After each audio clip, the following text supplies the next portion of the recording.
शेतकरी मित्रांनो, सोयाबीन पिकामध्ये पेरणीनंतर 20 ते 25 दिवसाच्या दरम्यान आणि तण 2 ते 4 पानावर असताना तुम्हाला जर तणनाशकाची फवारणी करायची असेल तर क्विझालोफॉप येथील अधिक फोमेसाफेन आणि इमॅझिथायपर हे 3 घटक असलेलं प्युपॉन हे तणनाशक जमिनीत योग्य ओल असताना 600 मिली प्रति एकर याप्रमाणे तुम्ही फवारणी करू शकता। या तणनाशकामध्ये 3 घटक असल्याने रुंद पानांचे तण, गवतवर्गीय तण आणि चिवट तण अशा तीनही प्रकारच्या तणावर उत्तम प्रकारे नियंत्रण मिळवता येते। या तणनाशकाच्या फवारणीनंतर सोयाबीन पिकामध्ये 5 ते 7 दिवसात रिझल्ट दिसण्यास सुरुवात होते।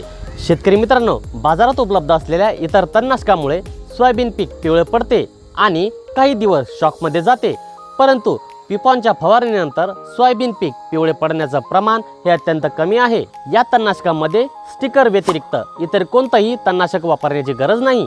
या तणनाशकाचे रेट शेतकऱ्यांना परवडणारे असतील तर हे तणनाशक मार्केटमध्ये धुबाळूळ घालणार हे नक्की।